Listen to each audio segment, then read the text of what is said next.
আমার বোনের আমি দেখেছি হেলিকপ্টার দিয়ে যখন আমরা নামছিলাম অনেক বোনদের দেখা যাচ্ছিল প্যান্ডেলের ওখানে অপেক্ষা করতেছে। বোনদেরকে শুরুতেই আমি এই মেসেজটা দিলাম, আপনারা এই 4টা কাজ এনশিওর করবেন। এই 4টা কাজ দুনিয়ায় যদি কোনো নারী এনশিওর করে তার জন্য আল্লাহ তাআলা জান্নাতের 8 দরজা খুলে দিবে। যেটা দিয়ে মনে চায় আপনি ঢুকবেন, কোনো না নাই।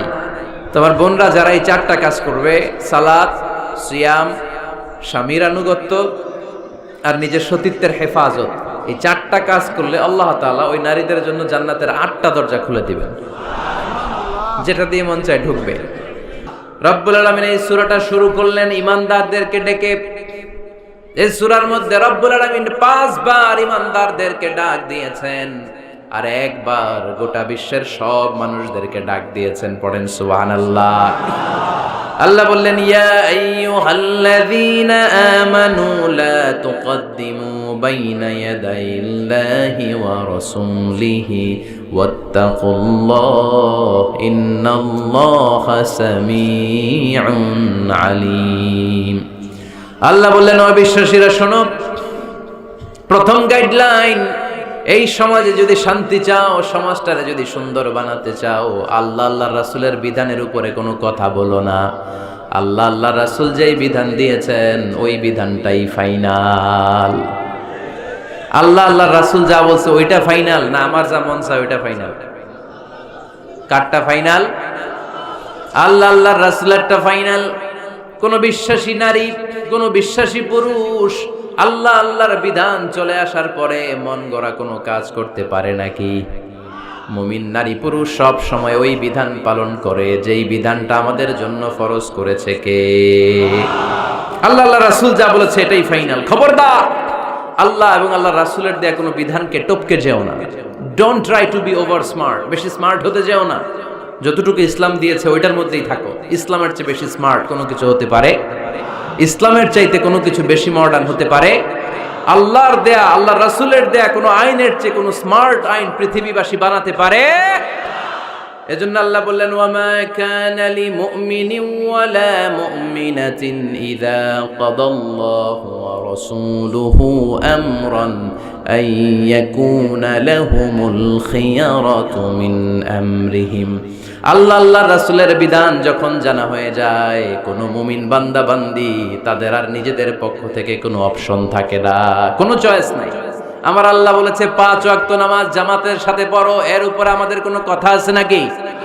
আল্লাহ নারীদেরকে বললেন হিজাব পরে রাস্তায় বের হও, এর উপরে কোনো কথা আছে নাকি? আল্লাহ বললেন সমাজের ফিনান্সিয়াল ট্রানজাকশন গুলো ব্যবসার মাধ্যমে হবে, কোনো সুদের কারবার চলবে না, এর উপরে মুমিনদের কোনো কথা আছে নাকি?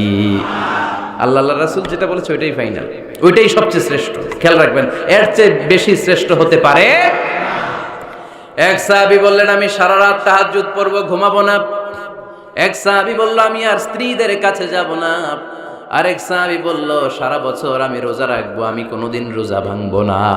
আল্লাহ রাসূল সাল্লাল্লাহু আলাইহি ওয়াসাল্লাম রেগে গেলেন, কারণ আল্লাহ রাসূল সাল্লাল্লাহু আলাইহি ওয়াসাল্লাম কি এগুলো শিখাইছেন আমাদেরকে? সারা রাত তাহাজ্জুদ এগুলো শিখাইছে? সারা বছর রোজা শিখাইছে?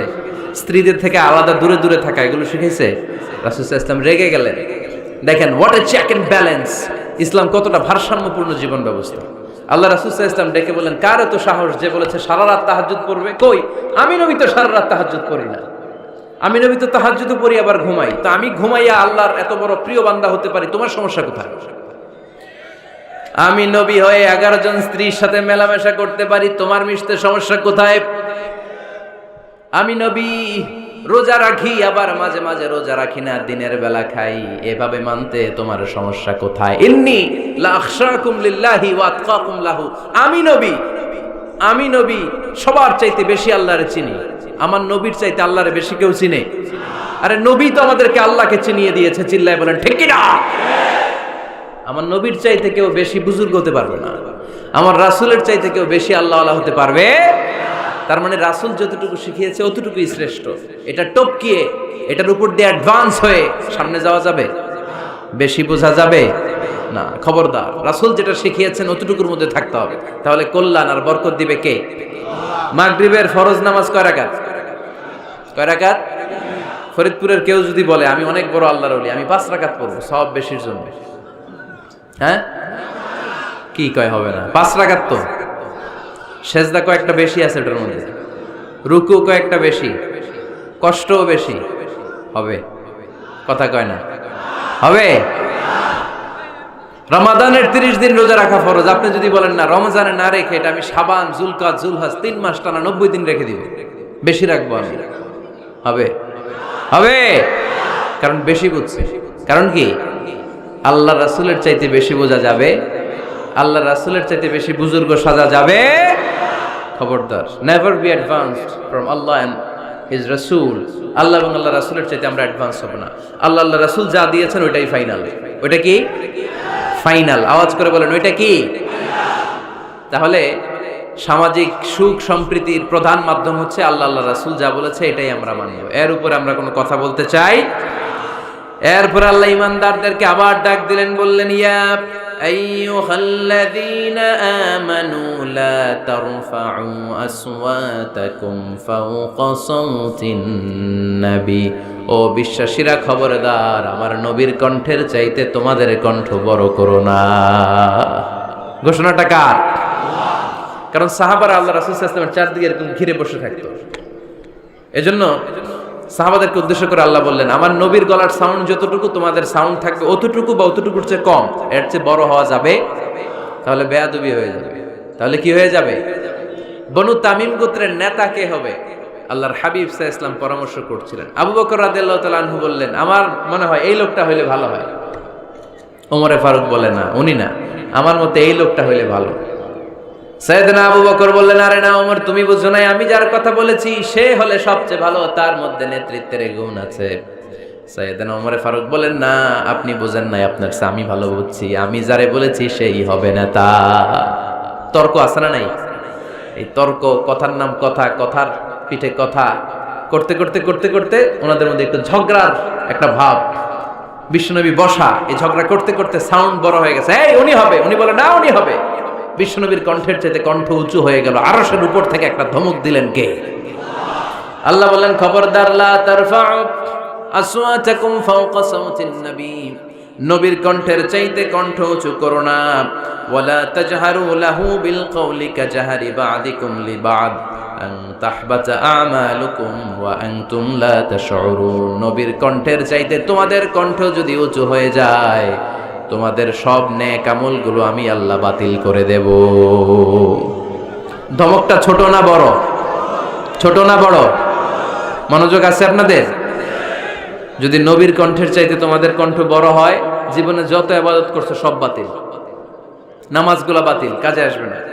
হজ করছো বাতিল, রোজা রেখেছো বাতিল, সব বাতিল। বেয়াদবি করেছো নবীর সাথে, চিল্লায় বলেন ঠিক কিনা? নবীর কণ্ঠের চাইতে নিচু হতে হবে কণ্ঠ। এই আয়াত আসার পরে সাহাবারা তো এমন ভয় পেলেন, এবার নবীর কাছেই কেউ আসে না। সুবহানাল্লাহ কইবেন না? ভয়ে আসে না, ভয়ে না জানি আমার কণ্ঠ আবার নবীর কণ্ঠের চাইতে উঁচু হয়ে যায়। ওমরে ফারুক রাদিয়াল্লাহু তাআলা আনহু ডানে ঘুরে বায়ে ঘুরে কাছে আসে না। আবু বকর রাদিয়াল্লাহু তাআলা আনহু ডানে ঘুরে বায়ে ঘুরে কাছে আসে না। আল্লাহর হাবিব ওমরে ফারুককে ডাক দিলেন, এই ওমর সামনে আসো, এদিকে আসো। ওমরে ফারুক আসলেন, কিন্তু ওমরে ফারুক এত আস্তে আস্তে কথা বলেন, বিশ্বনবী ওমরে ফারুকের কথা কানে শোনে না। সুবহানাল্লাহ নাই? এত আস্তে আস্তে ওমরে ফারুক কথা বলেন, বিশ্বনবী শুনতে পান না। ওমর কি বললা, একটু জোরে বলো না। ওমরে ফারুক একটু জোরে বললেন, তাও শুনেন না। বিশ্বনবী বললেন, আরেকটু সাউন্ড বড় করে বলো, আমি তো শুনি না, জোরে বলো। ভয়, কারণ কণ্ঠ যদি উঁচু হয়ে যায় আমার নবীর কণ্ঠের চাইতে, জীবনের সব ইবাদত শেষ। এজন্য কথা কওয়ার দরকার নেই, ইবাদতগুলো ঠিকঠাক আওয়াজ করে পড়তে হবে, আল্লাহু আকবার। তাহলে 2 নাম্বার গাইডলাইন, লা তারফাউ আসওয়াতাকুম ফাওকা সাওতিন নবী, নবীর কণ্ঠের চাইতে কণ্ঠ উঁচু করো না। আপনারা হজ উমরা করেছেন কে কে দেখি? মাশাআল্লাহ, হাত নামান। যারা আমরা করি নাই, আমরা আল্লাহর কাছে কামনা করি, আল্লাহ আমাদেরকেও তুমি যাওয়ার তৌফিক দাও। আমিন। আমরাও যেন আমার নবীর কবরের সামনে দাঁড়িয়ে নবীর সালাম করতে পারি, তৌফিক দাও। আমিন। আমরাও যেন রাউদাতুম মিন রিয়াদিল জান্নাহে ঢুকে 2 রাকাত নামাজ পড়তে পারি, তৌফিক দাও। আমিন। তোমার ঘরটা যেন তাওয়াফ করতে পারি, তৌফিক দাও। আমিন।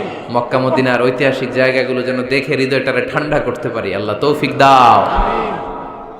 তো যারা গিয়েছেন তারা জানেন, মসজিদে নববীতে নামাজের পরে আপনারা যখন পূর্ব দিকে, প্রথম কাতারের পূর্ব দিকে সবাই লাইন ধরে, লাইন ধরে যেতে যেতে প্রথমে বাম দিকে পড়ে রাউদাতুম মিন রিয়াদিল জান্নাহ, জান্নাতের বাগান সমূহ থেকে একটা বাগান।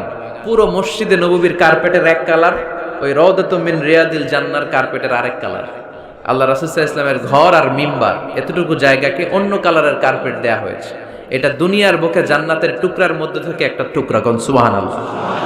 হাজিরা খুব ভিড় করে ওইখানে নামাজ পড়ার জন্য। এটা বাম দিকে পাবেন। এরপরে যেতে যেতে কিছু দূর যাওয়ার পরেই বাঁ দিকে পাবেন বিশ্বনবী সাল্লাল্লাহু আলাইহি ওয়াসাল্লামের কবর, আল কবর আশ শরীফ। আমার নবী এখানে শুয়ে আছে। যেই নবীর কথা আজীবন ওয়াজে শুনলেন, যেই নবীরে নামাজের তাশাহুদে বসে সালাতু সালাম পড়ে শোনান, যে নবীর জন্য দেহের তাজা রক্ত আমরা বিলিয়ে দিতে রাজি, ওই নবীর কবরের সামনে যে যখন দাঁড়াবেন আর ভাববেন আমার আর নবীর থেকে ব্যবধান 5-6 হাত, এইখানে আমার নবী শুয়ে আছে, এইখানে আমি, আপনি কি ধৈর্য ধারণ করতে পারবেন? কথা বলেন, নিজেকে সামলে রাখতে পারবেন? আমার নবীর কোন উম্মত প্রথম যখন উমরা করতে যায়, হজ করতে যায়, নবীর কবরের সামনে দাঁড়িয়ে নিজেকে সামলে রাখতে পারে না, চিৎকার দিয়ে কান্না আসে, চোখ দিয়ে ধা ধা করে অশ্রু ঝরে।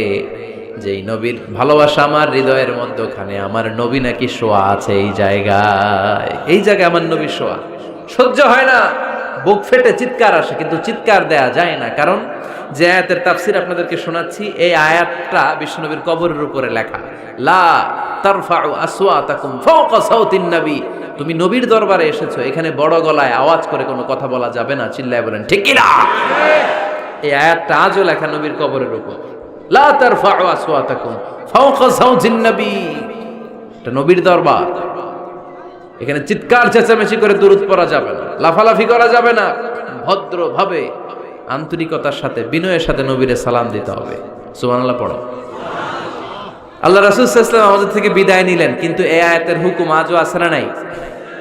অনুরূপভাবে যারা আমাদের উস্তাদ, মা বাবা, আধ্যাত্মিক নেতা, ধর্মীয় গুরু, ইসলামী আন্দোলনের নেতা, তাদের সামনেও উচ্চবাচ্য করে আওয়াজ করা যাবে, তাদের সাথে ভদ্র ভাষায় কথা বলার দরকার আছে না নাই? তাহলে দুইটা গাইডলাইন আমরা পেলাম। প্রথম গাইডলাইন হচ্ছে আল্লাহ রাসূল যা বলেছে এটাই ফাইনাল। এটাই কি? কথা বোঝে নাই? আল্লাহ রাসূল যা দিয়েছে সেটা কি ফাইনাল। আর 2 নাম্বার হচ্ছে নবীর কণ্ঠের চাইতে কণ্ঠ উঁচু করা যাবে? যাবে না। 3 নম্বরে আল্লাহ মুমিনদেরকে আবার ডাক দিলেন, বললেন ইয়া আইয়ুহাল্লাযীনা আমানু ইন জাআকুম ফাসিকুম বিনাবাইন ফাতাবায়ানু, কেউ যদি তোমাদের কাছে কোনো সংবাদ নিয়ে আসে, সংবাদটা বিশ্বাস করার আগে যাচাই করে নাও। আদেশটা কার? জোরে বলেন। আমরা কিছু শুনলেই বিশ্বাস করি, এরকম আছে না নাই? যা শুনে তাই বিশ্বাস করে, এরকম করা যাবে? তো কি করবেন তাইলে? হ্যাঁ, কি করতে হবে? ঠিক না বে ঠিক? হ্যাঁ, ঘটনাটা ঠিক না বে ঠিক, এটা আমাদেরকে যাচাই করতে হবে। You have to justify the news, you have to verify the report. Whatever you found in social media or Facebook, don't share. Think twice before you share, man. Share করার আগে 2 বার ভাববেন যে শেয়ার করব কি করব না। একটা কিছু পাইলেই শেয়ার মেরে দেয়, সে দিচ্ছে শেয়ার, তার বন্ধু দেয় শেয়ার, পুরা ফেসবুকের মধ্যে মারামারি। আছে না নাই? আসলে এরকম কিছু ঘটেই নাই, আছে না নাই? খবরদার, আমরা খুব খুব বেশি পছন্দ করি এই রুমর, গুজব ছড়ানোর জন্য বাংলাদেশের পৃথিবীতে 1 নাম্বার। আমাদের চেয়ে কেউ বেশি গুজব ছড়াতে পারে? কিছুদিন আগে এরকম হইল না যে লবণের দাম বেড়ে গেছে? হ্যাঁ, ফরিদপুরে এগুলো হয় নাই তো না? এই বাজারেও লবণ ছিল না তখন? কয় বস্তা? এক একজন 2 বস্তা করে। আপনি কয় বস্তা নিছেন? নেন নাই? তো এই যে দেখেন গুজবের কারণে আসলে লবণ পর্যাপ্ত। আরে আমগো দেশে লবণ থাকবে না, লবণ থাকবে কই? তো লবণের দেশের মানুষ, ঠিক কি না? পর্যাপ্ত পরিমাণ লবণ আছে। আমাদের যে লবণ মজুদ আছে, আমাদের দেশের চাহিদা মিটিয়ে পাশে ইন্ডিয়াতে বা মিয়ানমারও কিছু সাপ্লাই করা সম্ভব, এত লবণ আছে। আলহামদুলিল্লাহ পড়ে। তো এই যে লোকজন বেশি দাম দিয়ে লবণ কেন কিনলো? গুজব। আমরা কি গুজব মানব? গুজব, এটারে আজকে আমরা নো বলে দিব। নো। কি বলবেন? এত আস্তে? গুজবকে আমরা কি বলবো? নো। গুজবে কান দিবেন না। প্রায় দেখবেন সোশ্যাল মিডিয়াতে অমুক নেতার গোপন ভিডিও ফাঁস। তো অমুক নেতার গোপন ভিডিও ফাঁস হয়েছে, আপনার কি সমস্যা? আপনার এত ভালো লাগে কেন? আপনার ভিডিও তো কয়দিন পরে ফাঁস হবে, তখন আপনি কি করবেন? এই সমস্ত আজে বাজে কাজে যাবেন না। অমুক নেতার কি ফাঁস হয়েছে, কি গোপন ভিডিও, কি স্ক্যান্ডাল, এগুলো নিয়ে কখনো মুমিনদের মাথা ব্যথা থাকতে পারে? মুমিন চাইলে যে কোনো জিনিস শেয়ার দিতে পারে না। আপনি লা ইলাহা পড়েছেন, এই লা ইলাহা যেন তেন কোনো বাণী নয়। এই লা ইলাহার ঘোষণা দিয়ে যে মুমিন হয়, তার হাতগুলো আল্লাহর কাছে একেবারে সারেন্ডার, তার জিহ্বাটা সারেন্ডার, তার চোখগুলো সারেন্ডার, তার কানগুলো সারেন্ডার। সে চাইলেই মন যা চায় তা করতে পারে না, ঠিক কি না? আপনার কান দিয়ে যা শুনতে মন চায় শুনতে পারবেন? কেন পারেন না? কারণ আপনি মুমিন, ঠিক কি না? চোখ দিয়ে যা দেখতে মন চায় দেখা যায়। যেন কানে শুনি সদা তোমার কালাম, এ খোদা চোখে যেন দেখি শুধু কোরআনের আয়াত। শোনো আমার মুনাজাত, শোনো শোনো ইয়া ইলাহি আমার মুনাজাত, শোনো আমার মুনাজাত। পড়েন আমিন। তাহলে ফাতাবাইয়ানু, নিউজ একটা শুনলেই আমরা শেয়ার দিব না ভাই, আমরা একটু চেক করব, ক্রস চেক, ডাবল চেক, নির্ভরযোগ্য তথ্যসূত্র তালাশ করব যে আসলে এই ঘটনাটা ঘটছে কিনা। 100% যখন আপনি confirm, then you may share in Facebook, that's not a big deal. দেন শেয়ার দেন, জনসচেতনতার জন্য শেয়ার দেন, সমস্যা নাই। কিন্তু না জেনে শেয়ার দেওয়া যাবে? কথা বলেন। আল্লাহ রাসূল সাল্লাল্লাহু আলাইহি ওয়াসাল্লামের জীবনে এরকম একটা ঘটনা ঘটেছিল। হারিস বিন মিরার রাদিয়াল্লাহু তাআলা আনহু বনুল মুস্তালিকের যুদ্ধে জেতার পরে হারিস বিন মিরারকে বিশ্বনবী দায়িত্ব দিলেন যে হারিস বিন মিরার, তুমি এই এলাকার নেতা, কি করতে হবে আমাদের? বিশ্বনবী বললেন, নামাজ পড়বা, রমাদানের রোজা রাখবা, যাকাত আদায় করবা।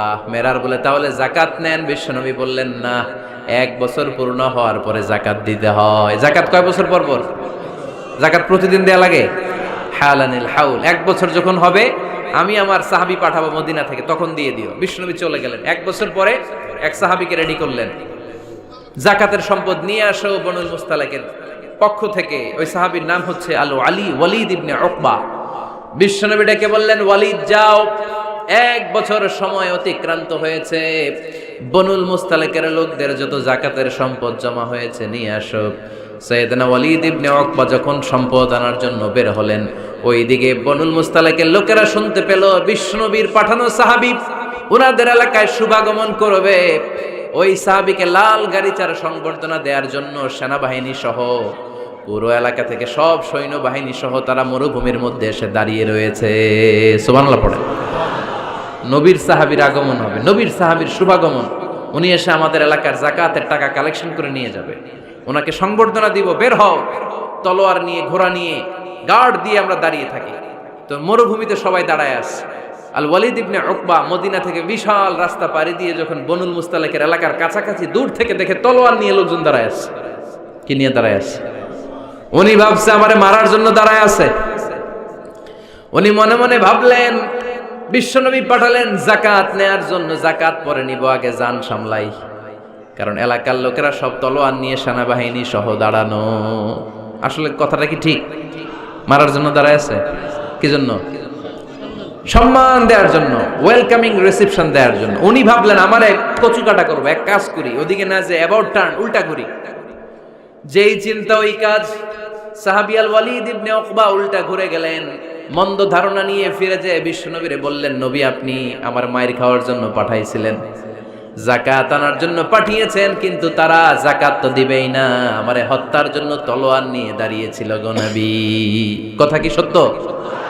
উনি ভুল বুঝতে পারছেন, উনি ভুল বুঝেছেন। না বুঝে ভুল কথায় বিশ্বনবীর কাছে প্রচার করে দিলেন। আল্লাহর হাবিব সাল্লাল্লাহু আলাইহি ওয়াসাল্লাম সহজ সরল মনা নবী, সাহাবী তো আর মিথ্যা বলবেন না। বিশ্বনবী বিশ্বাস করলেন।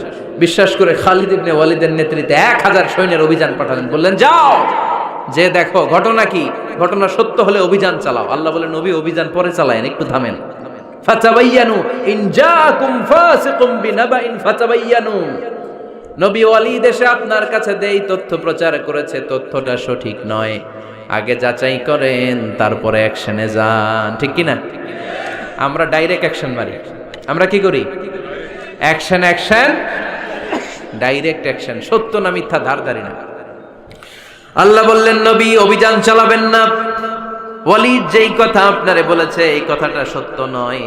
আন তুসিবু কওমান বিজাহালাতিন ফাতুসবিহু আলা মা ফাআলতুম নাদিবিন। আপনি যদি ওই মুসলমানদের এলাকায় না জেনে অভিযান পাঠান, এই অভিযানে যদি কেউ মারা যায়, প্রত্যেকটা মৃত্যুর দায়ভার কিন্তু আপনার কাঁধেই বর্তাবে গো নবী, ঠিক কি না? এই যে আপনি চেক না করে, জাস্টিফাই না করে, নিশ্চিত না হয়ে, ওয়ালিদের কথায় বিশ্বাস করেই বনুল মুস্তালিককে অ্যাটাক করার জন্য 1000 সৈন্যবাহিনী পাঠালেন। ওরা যদি আক্রমণ করত, কেউ যদি মারা যেত, এই দায়ভার কার? আমার নবীর, ঠিক কিনা? নবীকে শিখানোর মাধ্যমে আল্লাহ তাআলা গোটা উম্মাহকে শিখাই দিলেন, ইন জাআকুম ফাসিকুম বিনাবাইন ফাতাবায়ানু। কেউ যদি খবর নিয়ে আসে, শুনেই বিশ্বাস করো না, আগে যাচাই করো, আগে চেক করো, তারপরে বিশ্বাস করবা, ঠিক কিনা? তাহলে এখন থেকে একটা কিছু শুনলে বিশ্বাস করবেন? একজন এসে বলল, ভাইজান আপনার মেয়েরে দেখলাম আরেক ছেলের সাথে বাজারে ঘোরাফেরা করে, ওই রমনার বটমূলে দেখলাম আপনার মেয়ে আরেক ছেলেরে নিয়ে ফষ্টি নষ্টি করে। লোকের কথা বিশ্বাস করে বাসায় যে মেয়ের চুলের মধ্যে ধরে মাইর, আইজো মার কাইলো মাইর, এরকম হইতে পারে না? হয়তো ওই লোক আপনার মেয়ের মতো দেখতে আরেক মেয়েকে দেখছিলেন। এরকম হয় কিনা সমাজে? একজন এসে বললো, ভাই আপনি এখানে ভাবিরও তো দেখলাম ওই জায়গায় আরেক লোকের সাথে ঘোরাফেরা করতেছে, খবর রাখেন না বাসায়? আপনি রেগে মেগে, ঘটনা কি? আমার খেয়ে আমার পরে আরেকজনের সাথে, যে এই বাড়িতে যে মায়ের, কোনো কথা নেই। দেখবেন যে ছোট্ট মারামারি থেকে এই ঘটনা অনেক সময় বিচ্ছেদ বা ডিভোর্স পর্যন্ত গড়ায়, ঠিক কিনা? ওই যে শোনা কথায় কান দিচ্ছেন, ফাতাবাইয়ুন, আপনি চেক করেন নাই। হয়তো আপনার স্ত্রীর মতো দেখতে, বা আপনার স্ত্রী যে জামা পরে, যে পোশাক পরে, এরকম পোশাক পরে আরেক নারীকে দেখছে, আপনার বউ না এটা। আপনার মেয়ের ব্যাপারে যে তথ্য দিয়েছে এটা সঠিক নয়, সে আপনার মেয়ের মতো আরেকটা মেয়েকে দেখেছে, এসে আপনার কাছে বলে দিছে, আপনি বিশ্বাস করছেন। ভেজাল আছে না নাই? এই ভেজালগুলোকে থামানোর জন্য কোরআনে এই বিধানগুলো নাজিল করেছে কে? তাহলে ফরিদপুরের ভাইয়েরা, 3 নাম্বার গাইডলাইন সমাজটারে সুন্দর রাখার, তথ্য একটা শুনলেই বিশ্বাস করবেন না। সিলে কান নিয়ে গেছে, শুনলেই সিলের পিছনে দৌড়, নাকি? কি করবেন? আগে কানে হাত দিয়ে একটু দেখবো কান দুইটা আছে না নাই, তারপরে চিলের পেছনে দৌড়াবো। তাহলে এখন থেকে আমরা তথ্য একটা শুনলে বিশ্বাস করব। তাহলে কি করবেন? বলতে হবে কি করবেন? যাচাই বাছাই, জাস্টিফিকেশন অফ দ্য নিউজ। কোন নিউজ জাস্টিফিকেশন ছাড়া আমরা প্রচার করব, বিশ্বাস করব, শেয়ার করব না। 4 নম্বরে আল্লাহ বললেন, ইয়া আইয়ুহাল্লাযীনা আমানু লা ইয়াসখার কওমুম মিন কওম। ওহে আমার ঈমানদার বান্দারা, শোনো শোনো, খবরদার কখনো কোনো মুমিন বান্দারে ঠাট্টা করো না, অবজ্ঞা করো না, ঠাট্টা করো না। তার মনে কষ্ট হয় এমন কোনো কথা তারে বলো না। Never scoff of anybody. কাউকে নিয়ে ঠাট্টা করবেন না, তার দেহ নিয়ে, তার আকৃতি নিয়ে, তার বংশ নিয়ে। এক লোকের বাবা ছিল চোর, কিন্তু তার ছেলে অনেক ভালো। আপনি কি তারা বলতে পারবেন তুই চোরের ঘরের চোর? বলতে পারবেন? চুরি করছে বাবা, ওর কি দোষ? কথা বলেন। এগুলো কবিরা গুনাহ। আওয়াজ করে বলেন তো কি গুনাহ? কবিরা গুনাহ। কারো আকৃতি নিয়ে, আমার ফরিদপুরের কলিজার টুকরা যুবক ভাইরা, কারো আকৃতি নিয়ে কখনো অবজ্ঞা করবে না, তুচ্ছ জ্ঞান করবে না। এটা কবিরা গুনাহ, এটা আল্লাহ খুব অপছন্দ করেন। এর কারণ আকৃতিটা আমাদের হাতে নাই। আমাদের কারো নাক লম্বা, কারো খাটো, আমরা কেউ কালো, কেউ সাদা, আমরা কেউ স্মার্ট, কেউ অন্যরকম। তো এই যে আমাদের এক এক ধরনের আকৃতি, এটা কি আমি বানাইছি? আপনি বানাইছেন? দিছে কে?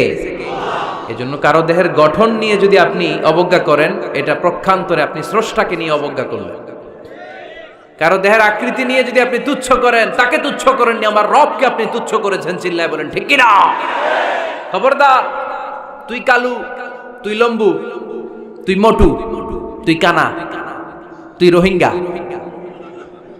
আছে না নাই? ইদানিং ইদানিং এটা খুব চলে। এই রোহিঙ্গা নামটা আছে না? ফরিদপুরে এগুলো ঢুকে নাই না? আমাদের ওইদিকে দেখি কি অবস্থা, কারোর সাথে কেউ লাগলে তুই রোহিঙ্গা। কি আশ্চর্য, এই গালি কবে আসলো? হ্যাঁ, অনেক ধরনের গালি। ঢাকায় আর একটা চলে ফইন্নির ভূত, কি বলে? এই এগুলো আগে শুনি নাই আমরা, রিসেন্ট এগুলো বলা শুরু করছে ফৈন্নির ভূত, রোহিঙ্গা। না, এগুলো বলে আপনি কাউকে অবজ্ঞা করতে পারবেন? পারবেন না। খবরদার, এটা কবিরা গুনাহ, এটা ছোট গুনাহ মনে করবেন না। কারণ আকৃতি নিয়ে তুচ্ছ করা যায় না, কারণ আকৃতি দান করেছে কে? ওয়াল্লাযী ইউসাউবিরুকুম ফিল আরহামি কাইফা ইয়াশা লা ইলাহা ইল্লা হুয়াল আজিজুল হাকীম। তিনি এমন সত্তা যিনি তোমাদের চেহারার অবয়ব দিয়েছেন, তোমাদের আকৃতি দান করেছেন তখন যখন তোমরা মায়ের পেটের ভেতরে ছোট্ট জোকের মতো ছিলা। মায়ের পেটের ভেতরে আমরা যখন সবাই এত ছোট্ট, তখনই আমাদের চেহারার আকৃতি দিয়েছে কে? কে সুন্দর হব, কে ছেলে হব, কে মেয়ে হব, কে মোটা হব, কে চিকন হব? আমার ইচ্ছা হয়েছে? আওয়াজ করে বলতে হবে, কার ইচ্ছায়? প্রত্যেককে যদি আল্লাহ প্রত্যেকের নিজের চেহারা ডিজাইন করতে দিতেন, আল্লাহ যদি বলতেন তোমার চেহারাটা কেমন হবে তুমি ডিজাইন করো, তাহলে আপনি আপনারা কেমন বানাতেন? হ্যাঁ বলেন, ফরিদপুরের ভাইরা বলেন, সুন্দর করে বানাতেন তাই না? সবচাইতে স্মার্ট, সবচেয়ে সুন্দর করে আমি আমার চেহারাটা বানাতাম যদি আমাকে ডিজাইন করার সুযোগ দেওয়া হতো। কিন্তু এই সুযোগ তো আল্লাহ দেন নাই। ডিজাইন স্বয়ং করে দিয়েছেন কে? কোন নারীকে যদি আল্লাহ বলতে, এই নারীরা তোমাদের চেহারা কার কেমন লাগবে তোমরা বানাও, প্রত্যেক নারী কি করতো? বিশ্ব সুন্দরী করে নিজেকে বানাতো। খুদ ধরার মতো কোনো জায়গা সে নিজের জন্য রাখতো না, ঠিক কিনা? কিন্তু এটা আল্লাহ দেন নাই। এই আকৃতিটা আমাদেরকে সরাসরি দান করেছেন কে? খবরদার, আমাদের অনেকে বিকলাঙ্গ, আমাদের অনেকের হাত ছোট, পা বড়, দেখতে মোটা, কেউ চিকন, কেউ কালো। খবরদার, কারো আকৃতি নিয়ে কখনো কোনো অবজ্ঞার সুরে, ঠাট্টার সুরে কোনো কথা আমরা বলবো না। রাজি আছেন? সবাই রাজি আছেন?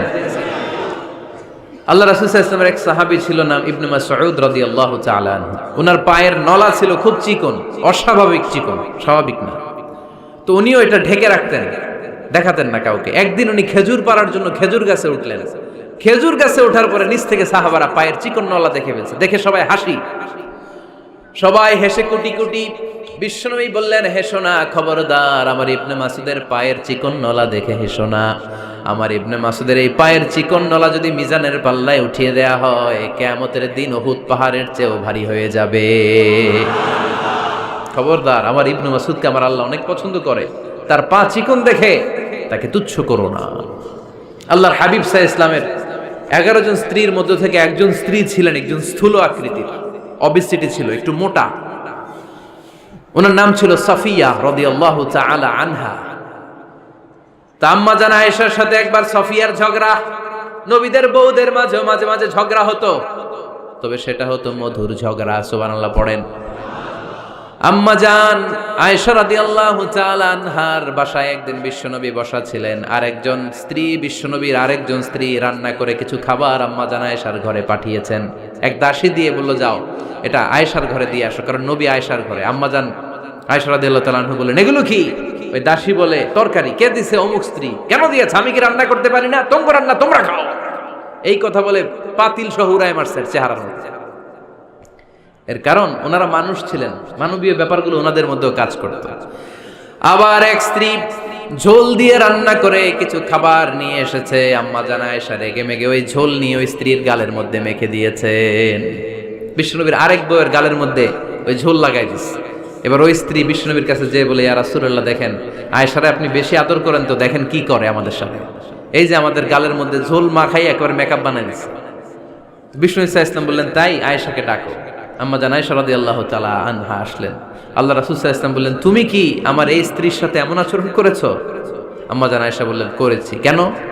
আম্মা জান আয়েশা বললেন, তখন মেজাজটা গরম ছিল, এখন বুঝতে পারতেছি আসলে এই কাজটা করা ঠিক হয় নাই। এবার বিশ্বনবী বিচার করবেন। বিশ্বনবী বললেন, আল কিসাস, যেমন করা হয়েছে বিচার হবে তেমন। তোমার গালে যেমনি ঝোল লাগাই দিয়েছে, তুমি একটু ঝোল নিয়ে আয়েশার গালে লাগাই দাও। সুবহানাল্লাহ পড়বেন না? ওই স্ত্রীও কিছু ঝোল নিয়ে আম্মা জান আয়েশার গালে লাগাই দিল। এখন দুইজনে হাসতেছে, বিশ্বনবীও হাসলেন, আরশের উপর থেকে খুশি হয়ে গেলেন কে? তো স্ত্রীদের মধ্যে মাঝে মাঝে এটা ঘটতো। সাফিয়া রাদিয়াল্লাহু তাআলা আনহা ছিলেন একটু মোটা। আম্মা জান আয়েশা বললেন, ইয়া রাসূলুল্লাহ, দেখেন আপনার মুটি বউ, আপনার মুটকি বউ, এই মুটি বউ বলে একদিন একটা গালির মতো দিয়ে ফেলছে। আল্লাহ রাসূল সাল্লাল্লাহু আলাইহি ওয়াসাল্লাম রেগে গেলেন, বললেন, আয়েশা এটা কেমন কথা তুমি বললা মুটি? আমার সাফিয়ারে তুমি মুটি বলে গালে দিলা রে আয়েশা। ইয়া আয়েশা লাকাদ কুলতিলা কালিমা লাউ মুজিজাত বিমাইল বাহরি লামাজাজাতহু, এমন একটা মন্তব্য তুমি সাফিয়ার ব্যাপারে করে ফেলেছো রে আয়েশা, এই কথাটা যদি সাগরের নীল পানির মধ্যে ছেড়ে দেয়া হয়, এই কথার পঙ্কিলতার কারণে, এই কথার কর্দমাক্ততার কারণে, এই কথার পঙ্কিলতার কারণে সাগরের সব পানিগুলো মুহূর্তের মধ্যে কালো হয়ে যাবে। এই কথাটা সাগরে ফেলে দিলে সাগরের নীল পানি পুরোটা কালো হয়ে যাবে। আয়েশা খবরদার, কাউকে তুচ্ছ করে অবজ্ঞা করে কখনো কিছু বলা যাবে না। এই জিহ্বাটা এটা ভয়ঙ্কর একটা অঙ্গ, বেশিরভাগ পাপ এই জিহ্বা দিয়ে হয়। কি দিয়ে হয়? এজন্য সাহাবারা জিহ্বা ধরে মাঝে মাঝে জিহ্বার মধ্যে ব্যাত মারতেন আর বলতেন, জিহ্বা তোর জন্য আমি আটকে যাব কিয়ামতের দিন। আমলিক আলাইকা লিসানাক, নিজের জিহ্বার মালিক নিজে হন, আপনার জিহ্বার মালিক যেন শয়তান না হয়ে যায়। জিহ্বা আপনার, শয়তানের ভাষায় আপনি কথা বলেন কেন? খবরদার, প্রতিটা কমেন্ট, প্রতিটা কথা, প্রতিটা মন্তব্য, এগুলোর ব্যাপারে কিয়ামতের দিন পাই টু পাই করে আপনার কাছে আল্লাহর সুপ্রিম কোর্টের কাঠগড়ায় দাঁড় করিয়ে আপনারা জিজ্ঞেস করবে কে? এজন্য বিশ্বনবী বলছেন, মাইয়াদমান লি মা বাইনা লিহিয়াইহি ওয়া মা বাইনা রিজলাইহি আদমান লাহুল জান্নাহ। আমার কোন উম্মত যদি দুইটা অঙ্গের গ্যারান্টি আমারে দেয়, আমি আমার উম্মতকে জান্নাতের গ্যারান্টি দেব। দুইটা অঙ্গের, একটা হলো জিহ্বা আর একটা লজ্জাস্থান। দুই চোয়ালের মাঝে যা থাকে লিজ্জা, জিহ্বা, আর দুই পায়ের মাঝখানে যা থাকে লজ্জাস্থান। এই দুইটা অঙ্গের গ্যারান্টি যদি বিশ্বনবীকে আপনি দেন যে নবী, জিহ্বা আর লজ্জাস্থান এই দুইটা অঙ্গের কোনো পাপ আমি করব না, নবী বলে আমি দুনিয়ায় তোমার জান্নাতের গ্যারান্টি দিলাম। এজন্য জিহ্বাটারে সামলান, যা মনে চায় বললেন না। খবর আছে না নাই? খবর আছে। মা ইয়ালফিযু মিন কাউলিন ইল্লা লাদাইহি রাকীবুন আতীদ, যা মুখ দিয়ে বের হয় লিখে রাখার জন্য দুইজন ফেরেশতা রেডি করে রেখেছে কে? চিল্লায় বলেন। যতদিন আমরা বেঁচে থাকবো ততদিন থাকবে আমাদের কাঁধে, আমরা মরে যাবো এই ফেরেশতারা উড়াল দিবে, ঠিক কিনা? দুই কান্দে জি ছিল যে তোমার দুইজনা পাহারা, তোমারে একলা থইয়া পালাইছে তাহারা, তোমার আটকুঠুরি নয় দরজা বন্ধ এবার হলো রে হলো, মুখে আল্লাহ রসুল সবে বলো, ও মুখে আল্লাহ রসুল সবে বলো, দুয়ারে আইসাছে পালকি নাই হরি গাও তোলো রে তোলো, মুখে আল্লাহ রসুল সবে বলো, ঠিক কিনা? এজন্য সাবধান। আমলিক আলাইকা লিসানাক, নিজের জিহ্বার মালিক নিজে হন। মন যা চায় মুমিন তখন ইচ্ছা মতো মন মতো কোনো মন্তব্য ছুটতে পারে না। বিশ্বাসী বলে যদি নিজেকে দাবি করে, নিজের জিহ্বার মালিক নিজে থাকার দরকার আছে না নাই? তাহলে 4 নম্বরে আল্লাহ বললেন, লা ইয়াসখার কওমুন মিন কওম, কেউ কাউরে ঠাট্টা করব না আমরা, অবজ্ঞার সুরে কোনোদিন কাউরে কোনো কথা বলবো না। রাজি আছেন? সবাই রাজি? কষ্ট হচ্ছে? হ্যাঁ, আরো কিছু সময় চলবে? চলবে? তাকবীর পড়েন তো, লিল্লাহে তাকবীর।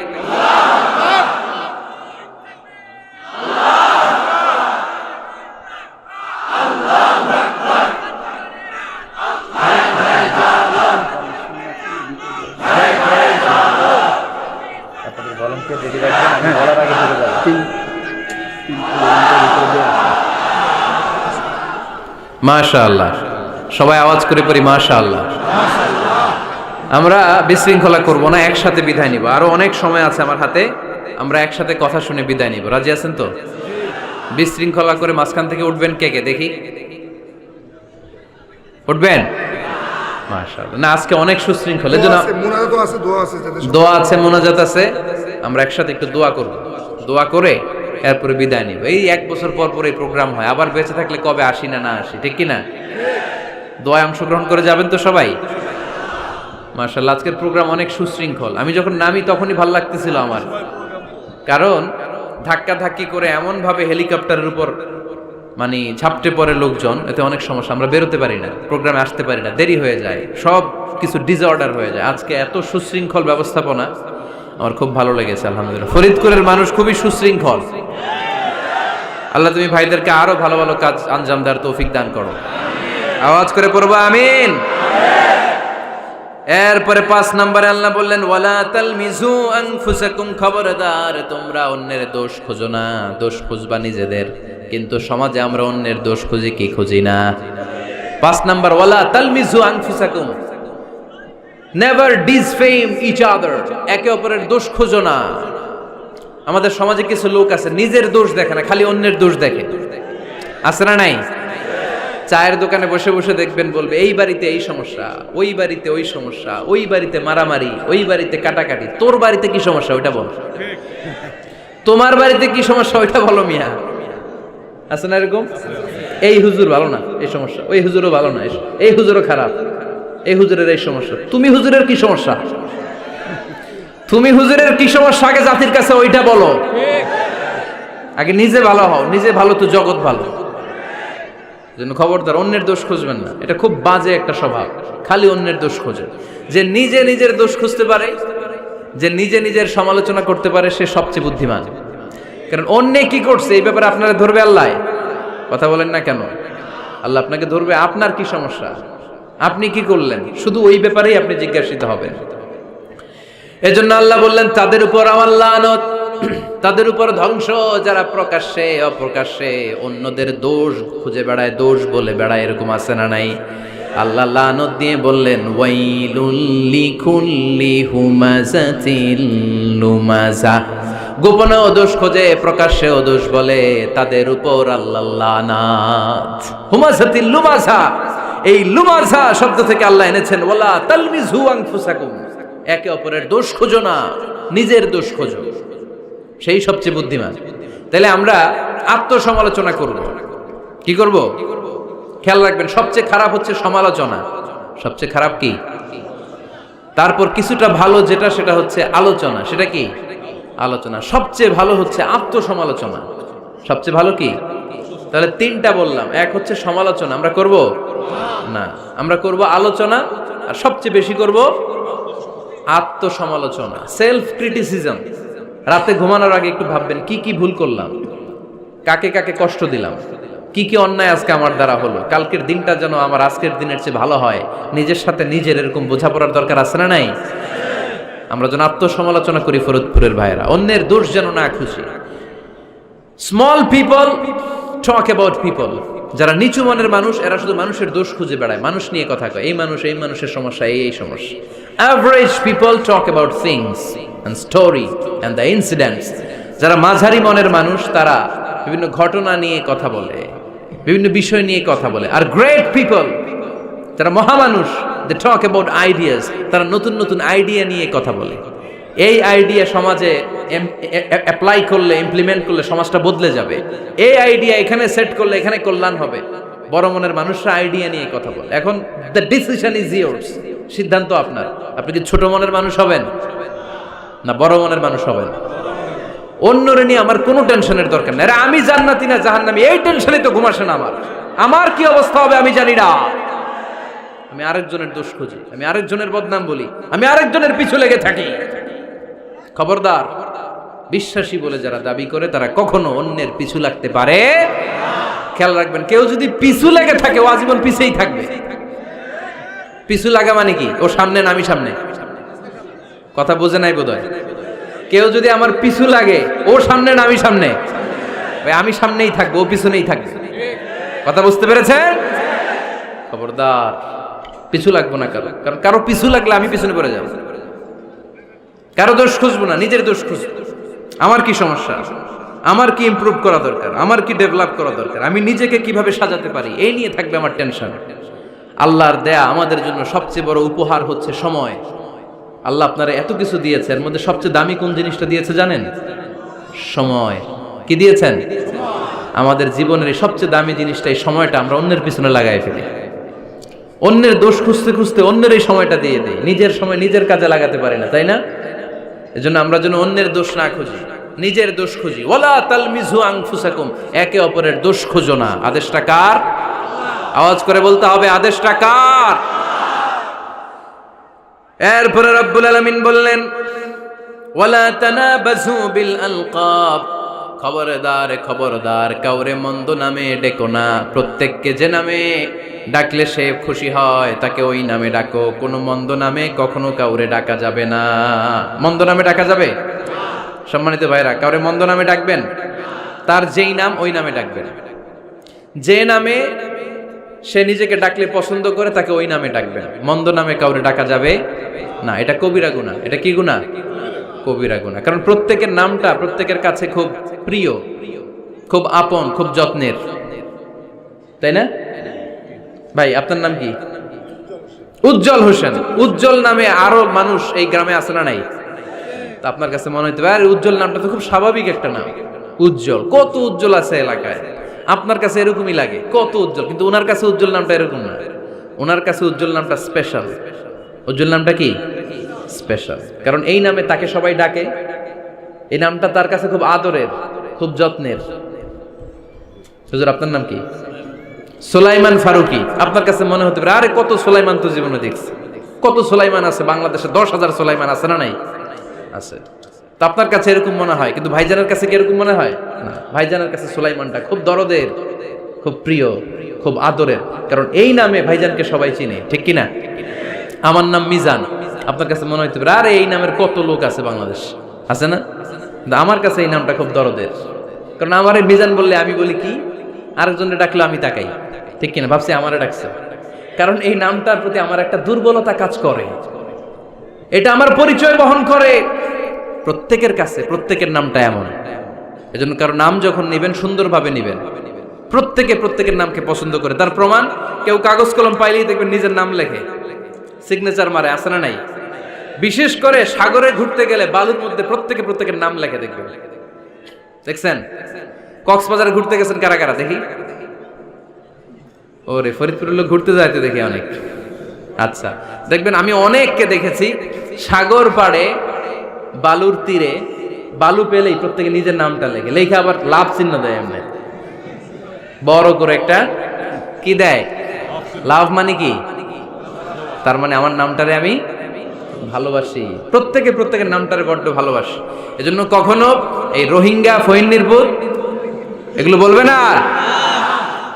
যার যেই নাম, ওই নামটা সুন্দর করে ডাকবেন। আল্লাহ বললেন ওয়ালা তানাবাযু বিল আলকাব, মন্দ নামে কখনো কাউকে ডেকো না, সুন্দর নামে ডাকো। নামের বিকৃতি কবিরা গুনাহ। আমরা আমাদের দেশে এটা করি। কত সুন্দর নাম বাবা মা রেখেছে, আবু বকর, ওরে ডাকে বক্কইরা। কি ডাকে? বাবা মা রেখেছে আব্দুল ওয়াক্কাস, ওরে ডাকে হ্যাঁ আক্কাইচা। এটা হইলো? এগুলো করবেন আল্লাহর নামের সাথে মিলায়। কি সুন্দর নাম, আব্দুল কুদ্দুস, ওরে কি ডাকে? হ্যাঁ, আজকে থেকে আর ডাকবেন? ডাকবেন আর? তাহলে প্রত্যেককে আমরা প্রত্যেকের সুন্দর নামে ডাকতে রাজি আছি না নাই? এরপরে আল্লাহ 8 নম্বরে বললেন ইয়া আইয়ুহাল্লাযীনা আমানু জতানিবু কাসীরাম মিনাল-যান ইন্না বা'দায-যান্নি ইস। খবরদার, আন্দাজ অনুমান করে কথা বলো না। ইজতানিবু কাসীরাম মিনাজ-যান, অতিরিক্ত আন্দাজ আর অনুমান নির্ভর কথা থেকে বেঁচে থাকো। আদেশটা কার? আন্দাজে কোনো কথা আমরা বলবো না, অনুমান নির্ভর কথা বলবো না। কারণ ইন্না বা'দায-যান্নি ইস, বেশিরভাগ আন্দাজ অনুমান নির্ভর কথাগুলো মিথ্যা হয়, ফলে পাপ হয়, ঠিক কিনা? আপনি জীবনে যত আন্দাজ করে কথা বলেছেন তার বেশিরভাগই মিথ্যা, বেশিরভাগই ভুল। তাহলে আন্দাজ অনুমান নির্ভর কথা কোনো মুমিন বলতে পারে? খবরদার, আন্দাজ অনুমান নির্ভর কোনো কথা আমরা বলবো না। আল্লাহর হাবিব সাল্লাল্লাহু আলাইহি ওয়াসাল্লাম বলেছেন ইয়াকুম ওয়ায-যান ফাইন্নায-যান্না আকযাবুল হাদিস। তোমরা ধারণা করা থেকে, অনুমান নির্ভর, আন্দাজ নির্ভর কথা থেকে বেঁচে থাকো, কেননা আন্দাজ নির্ভর কথাগুলো হচ্ছে মহাপাপ। আন্দাজে কথা বলা যাবে? এখানে কি হইছে?